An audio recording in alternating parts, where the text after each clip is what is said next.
চান্দিনাতে সন্ত্রাসমুক্ত হবে, চাঁদাবাজি মুক্ত হবে এবং চান্দিনার মানুষের যে অধিকার, সেই অধিকার রক্ষার্থে কাজ করব। আপনারা জানেন অনেক বিভিন্ন জায়গায় বিভিন্ন নেতাকর্মীরা বিভিন্ন কমিটমেন্ট দেয়। আমি সেই রকম অনেক নেতাকর্মী কমিটমেন্ট রাখতে পারে না, আমি তার বিপক্ষে। আমি কমিটমেন্ট দেবো না, বাট আমি 100% চান্দিনার সব মানুষের পাশে থাকবো। চান্দিনার উন্নয়নের জন্য যা যা করার লাগে আমি কাজ করব। চান্দিনার বেকারত্ব দূর করার জন্য আমরা কাজ করব। আমরা জানেন নারায়ণগঞ্জে এবং আমরা দেখছি নারায়ণগঞ্জে বিভিন্ন জায়গায় বিভিন্ন মেল ফ্যাক্টরি কারখানা হয়েছে। আমি সেই লক্ষ্যে কাজ করব, চান্দিনার একটি ইন্ডাস্ট্রির জন্য পরিণত করব। চান্দিনার যত বেকার যুবক আছে তাদেরকে নিয়ে আমি কাজ করব। আর একটা বেকার লোক মনে করেন যে মা বাবার 3 লক্ষ 4 লক্ষ টাকা খরচ করে যারা প্রবাসে যাচ্ছে, তারা যাতে প্রবাসে না গিয়ে এই 4 লক্ষ টাকা সে ইনভেস্ট করে যাতে মাসে 50,000 টাকা মিনিমাম কামাই করতে পারে, আমি সেই লক্ষ্যে কাজ করব।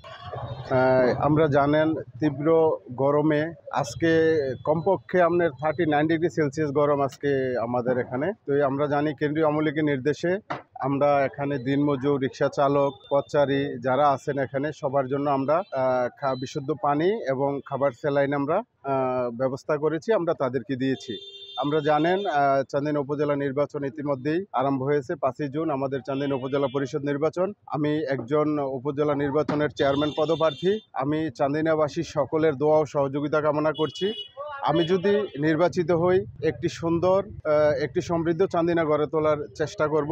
আমরা জানেন আমি দীর্ঘদিন দেশে বিদেশে বিভিন্ন ব্যবসাভাবে আমি সফলতা অর্জন করেছি। আমি চান্দিনা উপজেলাকে একটি আদর্শ এবং স্বচ্ছ সন্ত্রাসমুক্ত চান্দিনা আমি উপহার দেবো ইনশাল্লাহ।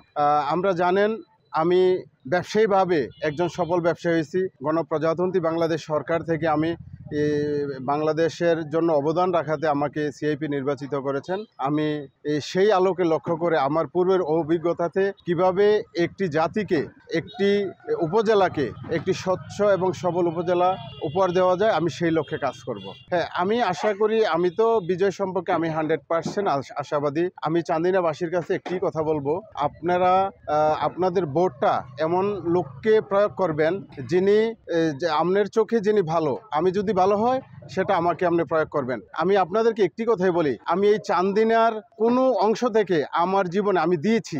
আমি চান্দিনা থেকে আমি একটি টাকা একটি চাও খাই নাই। আমি চান্দিনার মানুষের সুখে দুঃখে পাশে থাকতে চাই। আমি চান্দিনাকে নিয়ে আমার অনেক স্বপ্ন। আমরা জানেন চান্দিনার মাননীয় এমপি মহোদয়, উনি একজন স্বচ্ছ ভালো ব্যক্তি। আমি তাহার সাথে তাহার সহযোগিতা এবং তার সাথে আমি ঐক্যবদ্ধ হয়ে চান্দিনাকে উন্নয়ন করতে চাচ্ছি।